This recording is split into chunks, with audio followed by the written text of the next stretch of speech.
Today I've got two versions of the classic wooden crate. To make the easy version, you'll need 4 1x3s, a miter saw, clamps, jigsaw, a drill, and a small workspace. I'll be building the whole thing on my basic mobile workbench. By the way, if you haven't built this space-saving workbench yet, be sure to download free plans at basicmobileworkbench.com. It's the perfect first project if you've never built anything in your life. No table saw needed. The advanced crate has a more traditional look. It's a lighter weight with thinner sides and bottom slats. You'll need a table saw to build this one, but only 3 1x3s. And of course, I've got free plans for both crates down in the description. Normally, I would advise you never to cut all of the pieces to a project at the same time, but in this case, there's only 2 different size boards that you'll need, and it just makes sense to cut them all at once. The home center had some really crappy boards to choose from this time. Check out this one.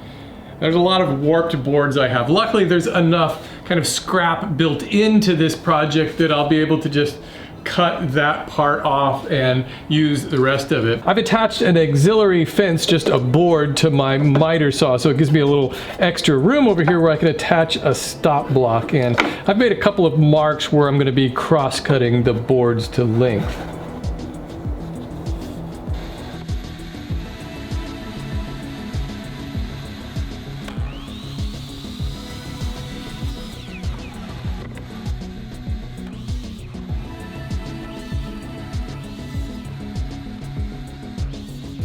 And I can slide the stop block in for the shorter pieces.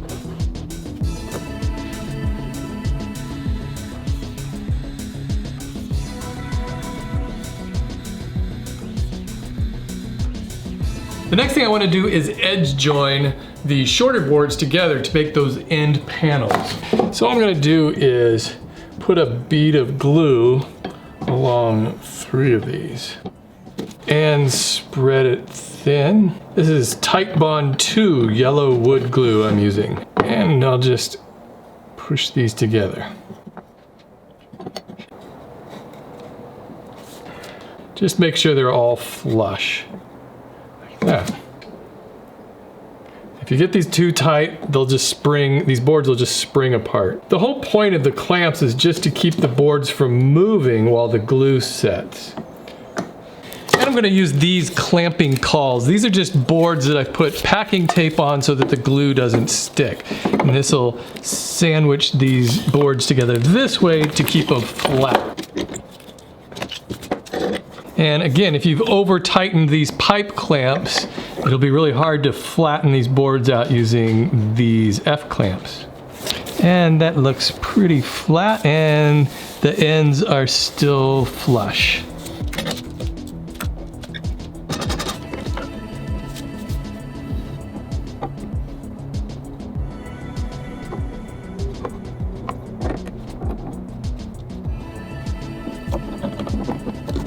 Okay, and you want to let these dry for at least an hour. I got a late start this afternoon, so I'm just going to call it a day and come back in the morning for these. Here it is, the next day. You can tell it's the next day because I have a different shirt on. Yep, nothing beats the next day.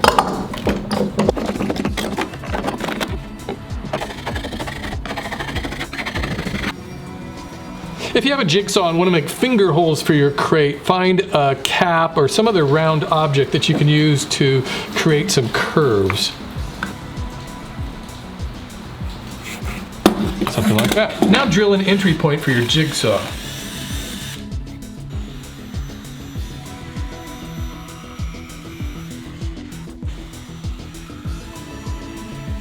You'll want to sand down the inside edges of these holes so they're not so sharp.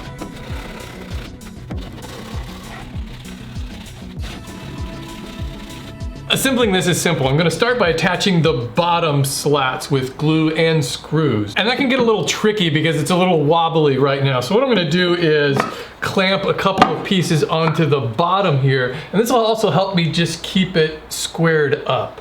So of course I just want to make sure that the ends of these boards are flush with the sides. To prevent the ends of these boards from splitting, I'm going to drill pilot holes before driving the screws in place.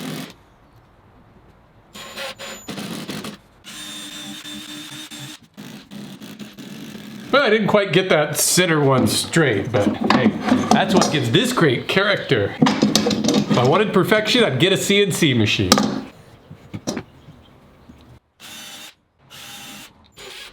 I'm not putting a screw in right here because it might run into that screw, so I've offset it a little bit.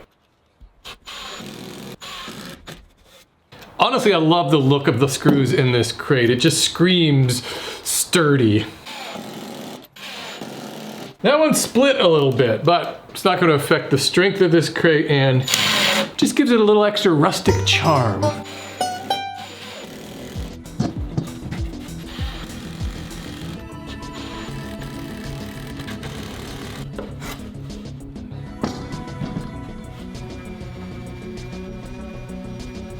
So of course you could paint or stain or finish this however you like, but actually I think crates look best when they're just left unfinished. Using the table saw is going to give me a lot more precision on the advanced version of the crate. I'll start by cross-cutting out all of the pieces for the end panels just like I did on the easy version, only this time I'm going to cut them all just a little bit longer than their final size. I'll get a nicer seam when I edge join all of these together if I shave a little bit off of each edge. For that I'll use my rip fence.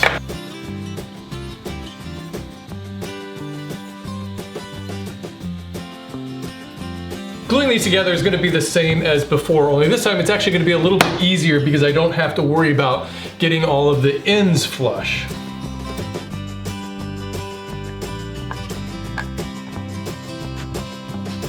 And while those are drying, I can get started on the slats. The slats on this crate are going to be a little narrower, so I'll rip these boards down to their widths first.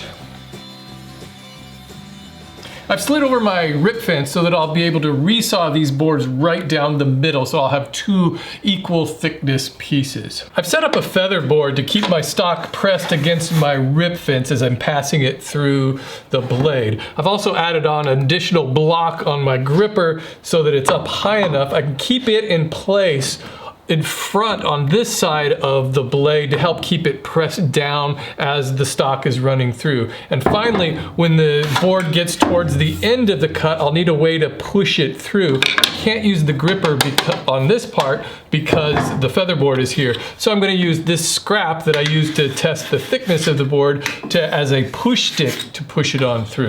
Resawing lumber on a table saw is an advanced level procedure. If you feel the least bit uncomfortable about this setup, don't do it. Of course, if you have a bandsaw, you could do the resawing on it, or if you have a planer, you could plane the wood down thinner, or you could just buy thinner stock from the lumber yard, or even use 1/4 inch plywood.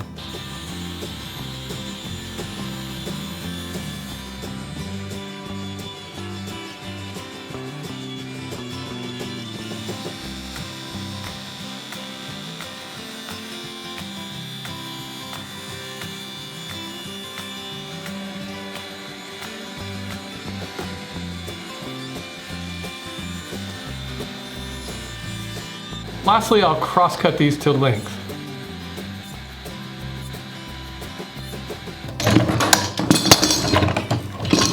Now I can square up those end panels.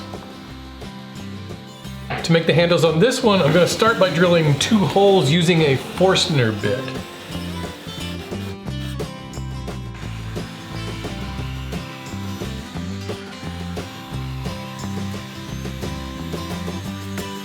Instead of sanding these handles, I'm going to use a 1/4 inch roundover bit on my router to ease over the sharp edges.